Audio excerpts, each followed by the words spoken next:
She smoothed the edge of the tablecloth one last time, checked the water glasses, and listened for the clock. It was 5:58 on a Tuesday in 1955. Not a holiday, not company coming, just supper. And in this house, that was the law. These dinner rules built a world, and then we forgot every single one of them. Welcome to Clara's Forgotten Manners, where we dig into the unspoken rules and lost social codes that every well-raised American woman once followed without ever being told twice. The rules about how you set a table when company was coming, how you addressed a stranger, and what you absolutely never did in polite company. These were not suggestions. They were the invisible architecture of a world that has almost completely disappeared. And tonight, we are going back to the dinner table to find out exactly what we lost. In 1955, the dinner table was not simply where you ate. It was the center of American domestic life in a way that is genuinely difficult to explain to someone who did not grow up inside it. It was where the family reconvened after a day spent apart. It was where children learned how to behave in public before they ever stepped into a restaurant. It was where a marriage was either tended to or quietly neglected. The meal was the mechanism, but the table itself was the institution. 6 o'clock meant supper, and that was not a preference anyone in a post-war household debated. It was a fixed point around which everything else was organized. Researchers who have studied the domestic rhythms of the era describe the clock as nearly staring down from the kitchen wall, a silent authority that governed the homemaker's entire day. Meals were not served when they were ready. They were ready because 6 o'clock was coming, and 6 o'clock waited for no one. What most people do not fully appreciate is that the homemaker of 1955 was not simply cooking dinner. She was managing a household on a schedule that ran backward from 6 o'clock with the precision of a military operation. The roast went in at a specific hour. The vegetables were timed to finish together. The table was set before the children came home from school. Her afternoon was not free time with a meal at the end of it. The meal was the deadline, and every hour before it was accounted for. That clock on the kitchen wall was not decorative.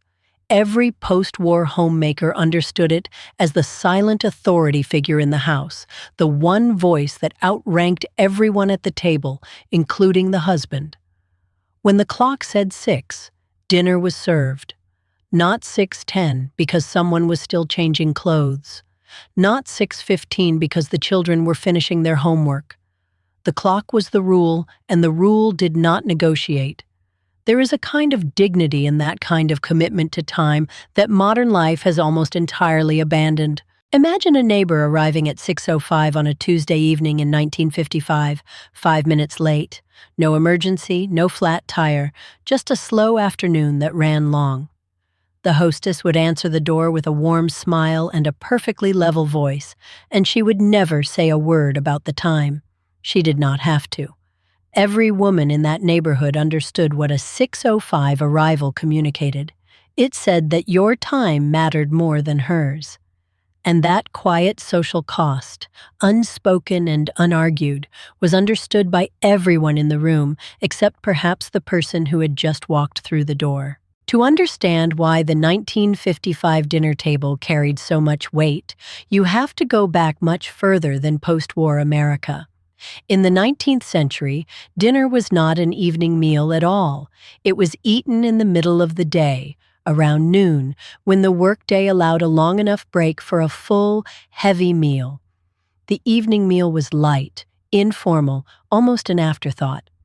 The idea that supper was the main event, the formal gathering, the moment of the day, was not always true. It had to be built piece by piece by the forces of a changing economy. Then industrialization changed everything.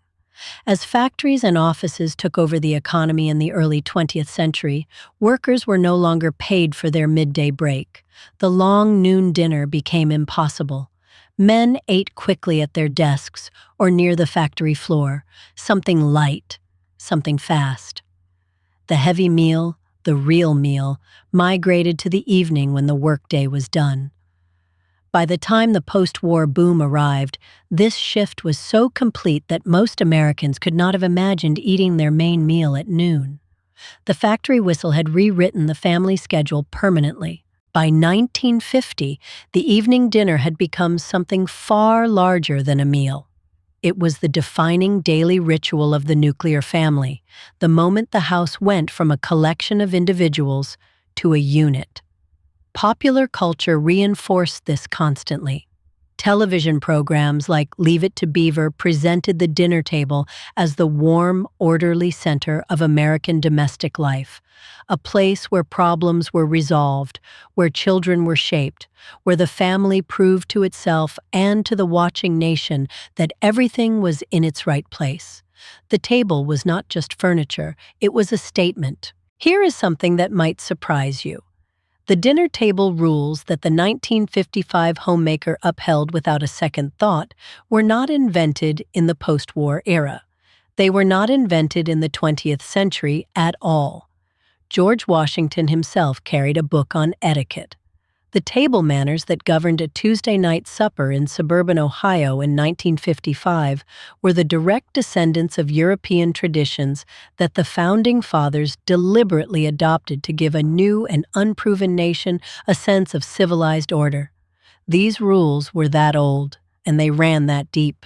The Founding Fathers understood something that is easy to miss from this distance. A new nation with no shared aristocratic tradition needed a borrowed framework of social conduct to hold itself together. European table manners, the rules about how you sat, how you addressed others, how you handled a napkin, were not imported as snobbery. They were imported as social glue. And the 1955 homemaker, setting her table on a Tuesday evening in a ranch house in the suburbs, was the living end of that very long chain. She was not following rules blindly. She was maintaining an inheritance. No single person did more to translate that inheritance into practical guidance for the American homemaker than Emily Post. By 1955, Post was in her 80s, and she was still working, still revising, still fighting for the idea that civility was not a luxury, but a necessity. She had spent decades watching American manners evolve through 2 world wars, a depression, and a post-war boom that had changed the domestic landscape almost beyond recognition. And she refused to let the standards drift without a fight. She updated her etiquette guide that very year. Emily Post's 1955 edition is a remarkable document if you sit with it. It is the work of a woman who understood that the world had changed, that most American households no longer had a staff of servants to manage the mechanics of a formal dinner, but who refused to accept that the absence of servants meant the absence of dignity. She was essentially writing a manual for the homemaker, who was now doing everything herself: the cooking, the serving, the hosting, the managing of the table, all of it, and doing it with grace because she knew exactly what to do. What Post's 1955 update actually addressed was the specific, practical mechanics of the post-war dining table: where the napkin went, how the silverware was arranged, what you did when a guest arrived before you were ready, how you managed a table of 6 without household help. These were not abstract principles of good character. They were operational instructions for a specific social situation that millions of American women were navigating every single evening. Post understood that good manners, stripped of pretension, were really just a system for making other people comfortable. That was the whole point. The Napkin Rule was one of the clearest and most non-negotiable in Post's 1955 guide. The moment you were seated, the napkin came off the table and went unfolded onto your lap, not half-folded, not tucked into your collar, not left beside your plate until the food arrived. On your lap immediately, as a signal that you understood where you were and what was expected of you. The collar tuck, which cartoons and comedies had turned into a visual shorthand for the unsophisticated diner, was specifically addressed by Post as something a well-raised person simply did not do. The image of someone tucking a napkin into their collar has become a kind of shorthand in American culture for a certain kind of lovable, unsophisticated character. Think of every cartoon grandfather, every diner regular, every comic figure leaning eagerly over a plate of spaghetti. But in the actual social world of 1955, that collar tuck carried a specific and unmistakable signal. It said that you were either unaware of the rules or indifferent to them. And in a room where everyone else knew the code, indifference was its own kind of statement. The rule was never written on a sign, but every woman in the room knew it. There is something almost ceremonial about the moment the napkin touches the lap. In the Etiquette of 1955, that gesture was the official opening of the meal. It signaled that everyone was present, everyone was seated, and the shared time at the table had formally begun. It was a small act, barely noticeable, but it carried real social weight. It said, "I am here, I am attentive, and I am ready to be part of this." In a world where the dinner table was the daily gathering point of the family, that small gesture of readiness mattered more than it might seem from the outside. Picture the hostess at her own dinner table in 1955, watching from the corner of her eye as a guest fumbles with the napkin, holds it uncertainly, then sets it back down beside the plate instead of placing it on the lap. She says nothing. She does not correct the guest directly, because a correction in that moment would cause far more embarrassment than the original fumble. Instead, she smoothly lifts her own napkin, places it on her lap with a quiet deliberateness, and continues the conversation. The guest, if paying attention, takes the cue. If not, the meal proceeds without incident. That was the art of it. This is the point that modern culture almost always gets wrong about 1955 etiquette. These rules were not designed to make people feel excluded or inferior. Emily Post was very clear on this in her 1955 edition. The purpose of every rule at the table was to prevent awkwardness, to anticipate the next need before it became a problem, and to ensure that every single person seated felt respected and at ease. A well-run table was one where no guest ever had to wonder what to do next, because the system had already answered that question before they could ask it. Here is what made the 1955 dinner table so quietly extraordinary. Nobody handed out a printed list of rules before guests sat down.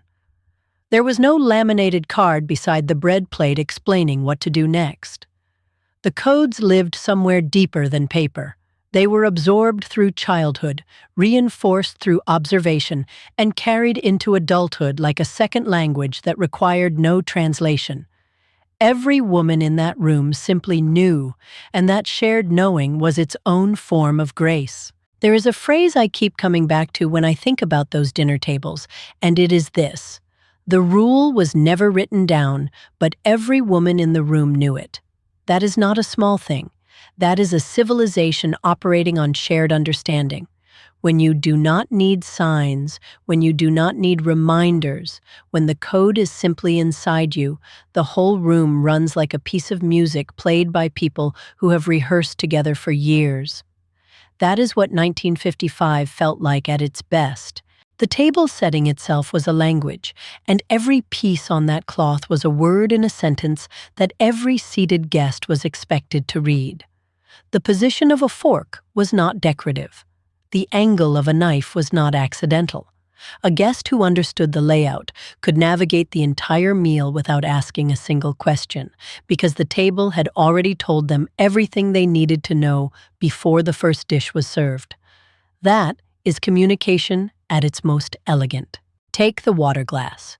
It sat above the knife, always above the knife, positioned at roughly the 1 o'clock mark from the center of the plate. This was not arbitrary. The knife was the rightmost piece of flatware, so placing the glass above it meant the glass was always on the right side of the setting, always within easy reach of a right-handed guest, and never in danger of being knocked by an elbow reaching for a fork on the left. Function and form inseparable. Forks on the left, knives and spoons on the right.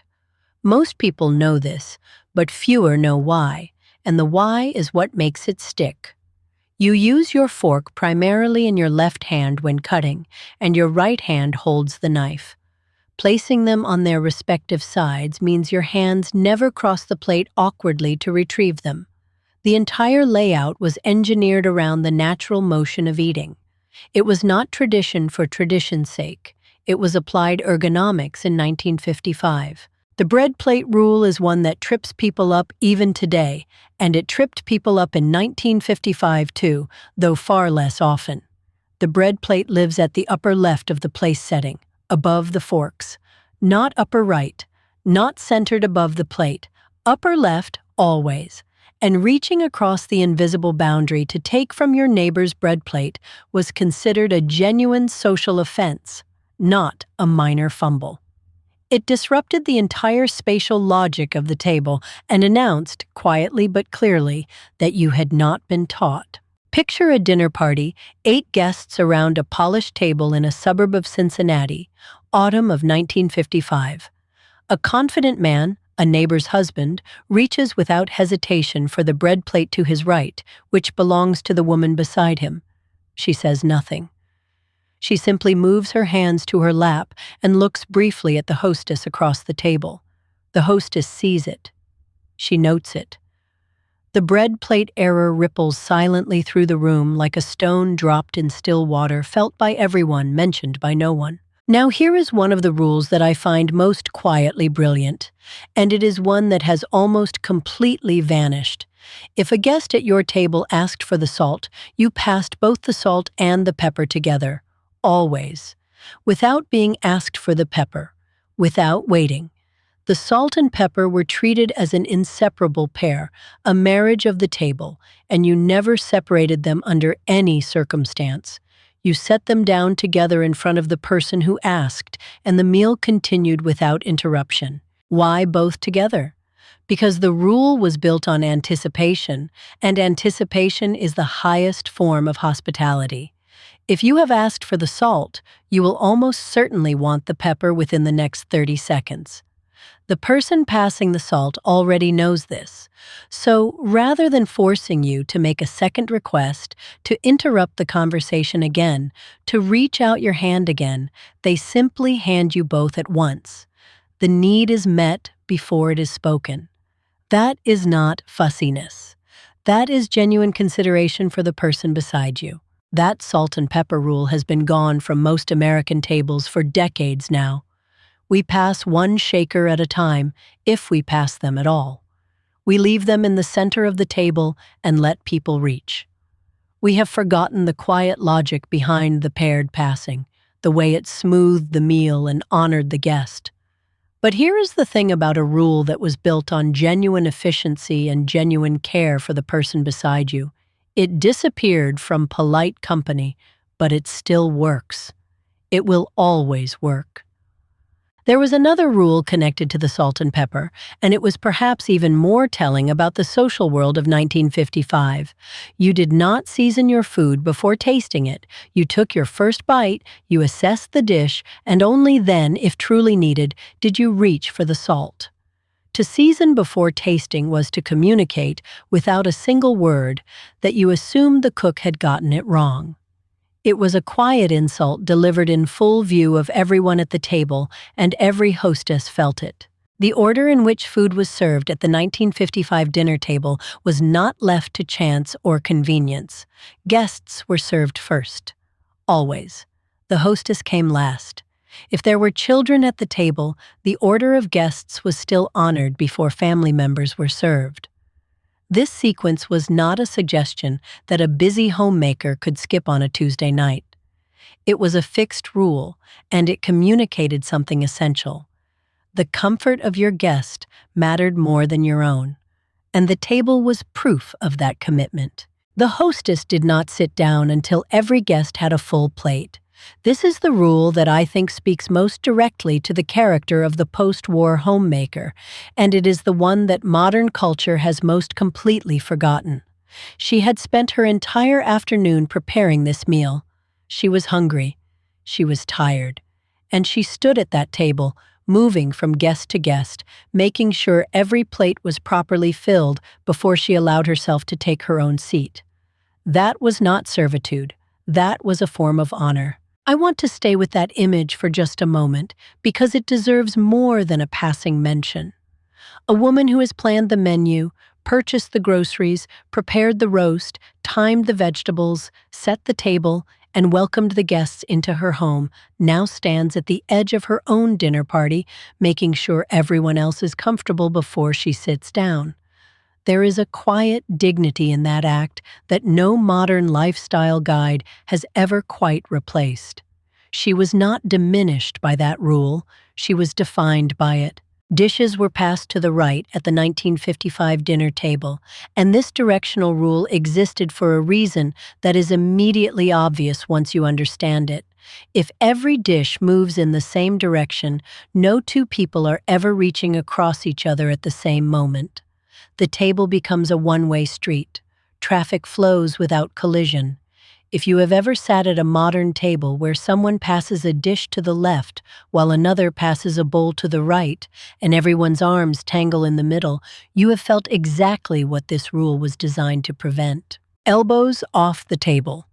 Every American child of the 1950s heard this rule so often it became almost meaningless through repetition, but its origin is genuinely interesting. In medieval European dining halls, space at long communal tables was limited and contested. Placing your elbows on the table was a way of physically claiming more space than your share, crowding the person beside you. It was an act of territorial aggression dressed up as carelessness. By 1955, the original meaning was long forgotten, but the rule remained because the underlying principle, respect for the person beside you, had not changed. The no-reaching rule was equally clear and equally practical. If a dish was beyond your arm's comfortable reach, you did not lunge across the table. You did not stand halfway out of your chair.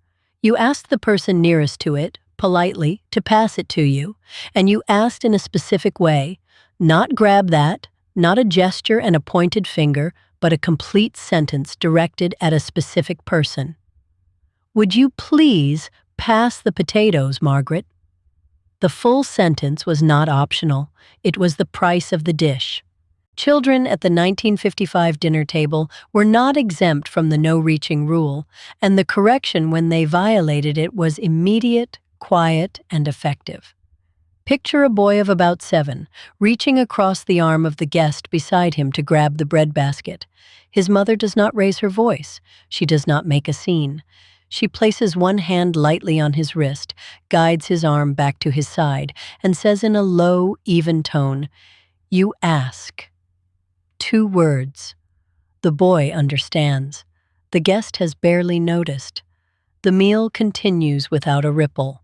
This is something the postwar homemaker understood with absolute clarity. You do not discover your manners in a restaurant. You arrive at the restaurant already knowing them. The dinner table at home was the rehearsal space, the training ground, the place where children learned how to behave in public before they were ever placed in a public setting. Every meal at home was, in a sense, a practice run for every meal they would ever eat in front of the wider world. The home table was the school, and the homemaker was the teacher. Which brings us to what happened when the family actually went out to a restaurant in the 1950s, because dining out carried its own entirely separate layer of rules, and children were expected to know them before they walked through the door. The rules for addressing waitstaff were specific, ingrained, and non-negotiable. A waiter was addressed as Sir. A waitress was addressed as Miss. You did not snap your fingers. You did not call across the room. You waited until the staff member was within natural speaking distance, and you made your request in a complete, courteous sentence. The language expected of a child addressing a waiter in 1955 was precise and non-negotiable. You said, "Excuse me," to get attention. You said "please" with every request and "thank you" when the plate arrived. You did not snap your fingers. You did not wave your hand as though hailing a taxicab. You certainly did not call out, "Hey." The waiter was addressed as Sir or, if a woman served you, Miss. These were not suggestions offered at home, they were rehearsed until they were reflex. There is a version of the 1955 family dinner that lives permanently in American memory, and it came directly from a television set. Leave it to Beaver. Father knows best. A gleaming table, a smiling mother in a pressed dress, a father unfolding his napkin without being asked, children sitting straight without being reminded. Everything timed perfectly, everyone content. That version was not a documentary, it was a sales pitch. And the gap between that image and the actual Tuesday evening in a real post-war kitchen was considerable. Behind the serene surface of that 1955 dinner table was a woman who had been running a tightly scheduled operation since roughly 2 in the afternoon. She had planned the menu against what was in the icebox and what was on sale at the A&P. She had timed the roast against the potatoes against the moment her husband's car would appear in the driveway. She had set the table, checked it, and reset it. She had managed the children, and she had done all of it so that when the family sat down, the effort was completely invisible. That invisibility was the whole point. The roast resting on the counter sounds like a small detail. It was not. Meat that comes straight from the oven to the carving board loses its juices the moment the knife enters it. Every experienced homemaker in 1955 knew that a roast needed time, usually 10 to 15 minutes, to settle before it was carved. So the timing of the entire meal worked backward from that resting window, which itself worked backward from 6 o'clock. Vegetables had to finish cooking during the rest. Rolls had to come out of the oven in that same window. It was a sequence, not a coincidence. Here is something that stops most vintage collectors cold when they first hear it. You know those beautiful mismatched sets of antique napkin rings that turn up at estate sales and antique fairs? The ones where every ring is a different pattern, a different metal, a different design? Most people assume the matching pieces were simply lost over the decades. They were not lost. They were never meant to match in the first place. Before the 20th century, mismatched napkin rings were entirely intentional, and the reason behind them is far more practical and far more interesting than any collector imagines. Cloth napkins in the 19th and early 20th century were not washed after every single meal. That may sound startling to modern ears, but laundry was an enormous physical undertaking that happened once a week at most, and a napkin used once at a single dinner was not considered soiled enough to warrant immediate washing. So each member of the family had their own napkin ring, and that unique ring identified their personal napkin between meals. You rolled your napkin, slid it into your ring, and it waited at your place until the next meal. The mismatch was the system. Every different ring was a different person. What this means for the vintage collector spending years searching for a complete matching set of antique napkin rings is that the search itself is based on a misunderstanding of history. A matching set of 6 identical antique napkin rings would have been unusual in a 19th century household, not the standard. The standard was variety. Each ring reflected its owner, sometimes engraved with initials, sometimes chosen to reflect a personality or a gift. When you find a single beautiful antique napkin ring at an estate sale, you are not holding an orphan from a broken set. You are holding someone's personal piece of a deliberate system.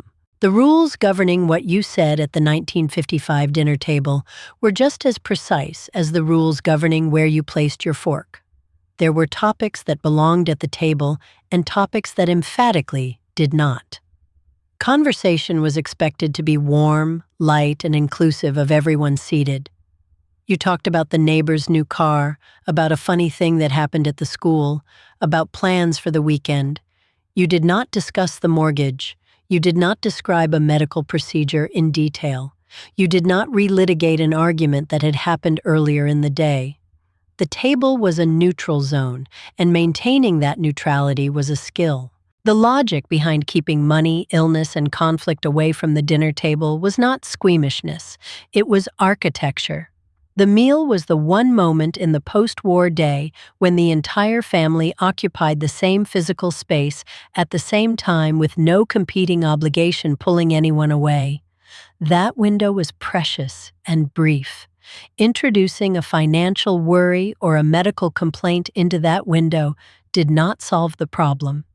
It simply contaminated the one daily ritual designed to hold the family together. The rule was not about pretending problems did not exist. It was about protecting the table as the one place where they were temporarily set down. The hostess at a 1955 dinner table was not simply the person who cooked the food and set the plates. She was the conductor of the entire social experience, from the moment guests sat down to the moment they rose. If conversation drifted toward a topic that might cause discomfort, she redirected it, not with a sharp correction, but with a well-placed question aimed at someone on the other side of the table. If two guests seemed to be circling an old tension, she introduced a new subject before the tension had a chance to surface. She did this so smoothly that no one in the room noticed it was happening. That was the measure of her skill. Complimenting the cook was not optional. It was expected, and the timing and phrasing of that compliment were themselves governed by an unspoken rule. You did not wait until you were putting on your coat at the end of the evening to mention that the pot roast had been wonderful. You offered the compliment at the table during the meal while the food was still present and the effort that produced it was still visible, and you were specific. "This is delicious" was acceptable but thin. "The roast is perfectly seasoned," or "I have never had a better biscuit" acknowledged the skill behind the dish, which was the point. No one at the 1955 dinner table picked up a fork before the hostess picked up hers. Not a guest, not a child, not the husband of the house.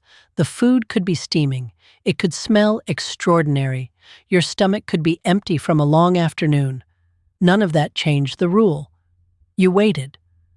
The hostess lifting her fork was the signal that the meal had formally begun, and until that signal came, every hand at the table remained in a lap or rested quietly at the edge of the plate. It sounds small, but in a room full of people observing it simultaneously, it was an act of collective respect that you felt. Picture a hungry 12-year-old boy at that table in 1955. He has been outside since 3 in the afternoon. He came in at 5:30, washed his hands without being asked because that too was a rule, and sat down when his mother told him to sit. Now the plate in front of him is full. The roast is there. The potatoes are there. The green beans are there, still faintly steaming. His fork is in his hand, and he is watching his mother finish adjusting the serving dish at the center of the table, take her seat, smooth her napkin across her lap, and reach for her fork. He waits, because in this house, that is simply what you do. Leaving the dinner table in 1955 was not a matter of simply pushing back your chair when you felt finished. You excused yourself. You addressed the table, or at minimum the hostess, with a brief and genuine acknowledgement before rising. "Please excuse me," was the standard phrase, and it was directed at the room, not mumbled toward the floor. You did not stand mid-sentence while someone else was speaking. You did not leave because you were bored or because something in another room had caught your attention. The table was a commitment for its duration, and departing it before the meal was concluded required a formal acknowledgement that you were breaking from that commitment.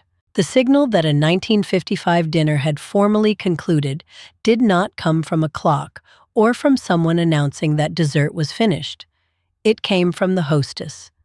When she was ready to end the meal, she placed her napkin loosely on the table beside her plate, not folded neatly, not tucked back into a ring, loosely. That single gesture was understood by every person at the table as the indication that the evening's dining was complete and that the gathering could transition to the parlor, to coffee, to conversation in another room. No announcement required. The rule was never written down, but every woman in the room knew it. The invention that began dismantling the formal 1955 dinner table did not arrive with fanfare. It arrived in a frozen aluminum tray with 3 divided compartments. The TV dinner, introduced by Swanson in 1953, has one of the most contested origin stories in American food history. A company bacteriologist named Betty Cronin has been credited with developing the concept. The Swanson family heiress has disputed various versions of the story. What is not disputed is the outcome. Within 2 years of its introduction, Swanson sold 10 million of those trays. The formal dining table had a competitor, and the competitor was winning. The TV dinner did not simply offer a convenient meal, it offered a permission slip. It told the American family that eating in front of the television, on a folding tray, without a set table, without a serving order, without waiting for anyone's fork, was not only acceptable, but modern. The living room began to replace the dining room as the center of evening domestic life. The tablecloth stayed folded in the drawer more often. The good china stayed in the cabinet. The ritual of gathering around a deliberately set table, which had taken generations to build into the daily rhythm of American life, began to come undone one frozen tray at a time. By the late 1950s, the disruption was accelerating. Swanson expanded its TV dinner line beyond turkey to include fried chicken, Salisbury steak, and pot roast, the very dishes that had anchored the formal family table. The act of eating the same foods that once required a set table and a serving sequence was now being done from a foil tray balanced on a knee. The children who grew up eating from those trays in the late 1950s became the parents of the 1970s and 1980s, and they raised children who had never learned the table rules at all because no one had enforced them at home often enough to make them second nature. What was actually lost when the aluminum tray replaced the tablecloth was not simply a set of rules about forks and napkins. It was the daily act of deliberate gathering. The 1955 dinner table required everyone in the household to stop, to arrive at the same place at the same time, to sit in proximity to one another with no task competing for their attention except the shared meal and the conversation around it. That is not a small thing. That is a structure that creates connection by design. You do not have to romanticize the 1950s to recognize that when you remove a daily structure for connection and replace it with nothing, something real is lost. The woman who smoothed that tablecloth at 5:58 on a Tuesday in 1955 could not have known what was coming. She was not preserving a tradition she feared losing. She was simply doing what her mother had done and what her mother's mother had done before that, maintaining the daily ritual of the set table as though it were as permanent as the kitchen walls around her. She did not know that within a decade the aluminum tray would be in her own freezer. She did not know that within 2 decades the dinner table she tended so carefully would become optional in millions of American homes. She was just making supper. She had no idea it was nearly over. Leave It to Beaver first aired in 1957, and by then the formal dinner table it depicted was already beginning to feel like a portrait of something slipping away. The show presented Ward and June Cleaver gathered with their boys every evening, napkins in laps, conversation polite, the meal served on time. It was beautiful.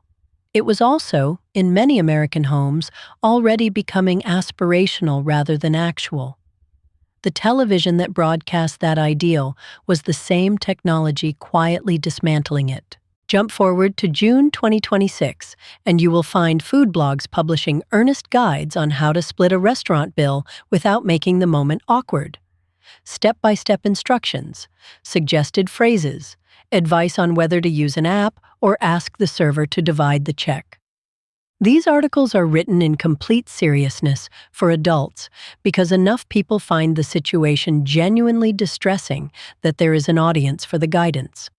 In 1955, no such article existed. The social code handled it before anyone had to ask. That bill-splitting anxiety is not really about money, it is about the absence of a shared script. When everyone at the table knows the same rules, no one has to negotiate in real time. No one has to guess what is expected or worry about giving offense. The 1955 dinner table, whether at home or in a restaurant, ran on a shared social language that every person at the table already spoke. When we discarded that language, we did not replace it with something better.